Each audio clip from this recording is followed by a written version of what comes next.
अलीगढ़ में भी चुनावी हलचलें बढ़ चुकी हैं। द्वितीय चरण का चुनाव वहां कल होना है और 13 राज्यों के 89 सीटों पर कल वोट पड़ने हैं और उत्तर प्रदेश की 8 सीटें हैं, जिसमें से 7 सीट पर बीजेपी के सांसद रहे और सिर्फ 1 सीट बीजेपी पिछले बार हारी थी।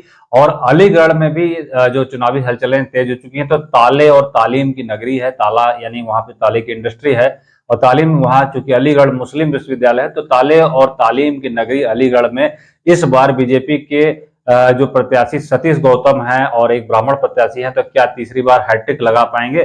तो तीसरी बार वह फिर से मैदान में है और सपा बसपा जो समाजवादी पार्टी और कांग्रेस के जो साझा उम्मीदवार हैं वो विजेंद्र सिंह हैं, चौधरी विजेंद्र सिंह, और जो कि जाट कम्युनिटी से बिरादरी से आते हैं और 2004 में वो कांग्रेस के टिकट से वहां के सांसद भी रह चुके हैं। और बसपा ने वहां से एक ब्राह्मण प्रत्याशी उतारा है और सबसे बड़ी बात है कि पहले गुरफान नूर को वहां से बसपा ने उतारा था, फिर एकाएक चाल बदल दी। दिमाग में कुछ आया होगा कि समीकरण कुछ बैठे होंगे, तो वहां से चाल बसपा ने अपनी बदल दी और इसके बाद वहां से हितेंद्र कुमार और बंटी भैया को उतारा।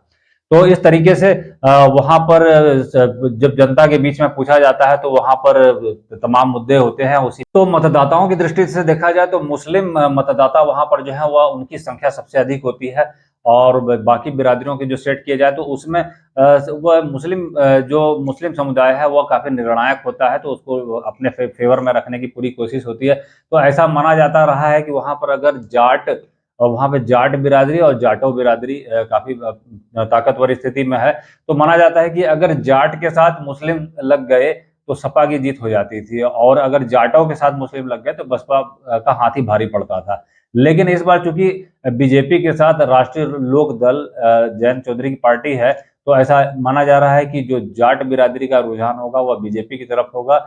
तो कुल मिलाकर अगर देखा जाए तो मजबूत स्थिति दिख रही है जो वह फिर से सतीश गौतम की दिख रही है। और यही अलीगढ़ पूर्व मुख्यमंत्री स्वर्गीय कल्याण सिंह का भी गढ़ हुआ करता था और यहीं से अशोक सिंघल भी यहीं से आए हुए हैं, बिलोंग करते रहे हैं। तो ये अलीगढ़ जो है ये बहुत महत्वपूर्ण सीट है और देखिए अलीगढ़ की जनता किस तरफ जाती है, राम के पक्ष में जाती है या दंगा फैलाने वालों के पक्ष में। तो प्रधानमंत्री ने ताबड़तोड़ जो रैलियां की थी उसमें तुष्टीकरण का मुद्दा उठाया था, उन्होंने दंगे की बात की थी। और जब वहां पर सामान्य जनता से जब बात की जाती है तो वह नाम न छापने और नाम न बताने के शर्त पे बताती है कि पहले यहाँ दंगे फसाद बहुत होते थे, दंगे बलवे इस तरीके की चीजें भाजपा सरकार में पूरी तरीके से नियंत्रित हो गई हैं। तो उन लोगों का जो काम धंधा है और उनका जो शहर है अब काफी शांत रहता है, दंगे की आशंका नहीं रहती, दंगे का डर नहीं रहता। इसी बात को प्रधानमंत्री ने उठाया था कि हमने दंगे पे, तुष्टीकरण पे और गुंडागर्दी पे पूरी तरीके से ताला लगा दिया।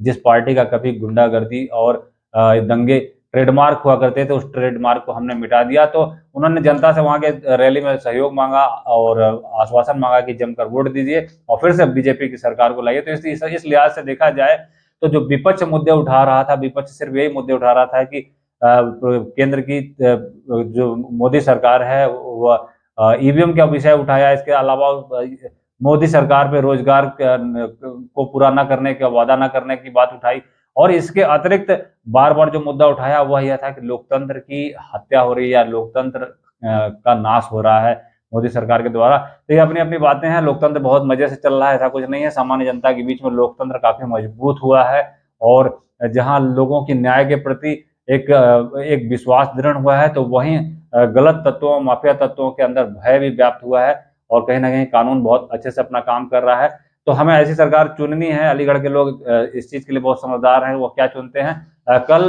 पड़ने वाले वोट से सब कुछ तय हो जाएगा। तो फिर आते हैं कुछ फ्रेंड्स ऐसी अपडेट्स के साथ, चुनावी चटपटी अपडेट्स के साथ। तब तक के लिए धन्यवाद, नमस्कार, वंदे मातरम।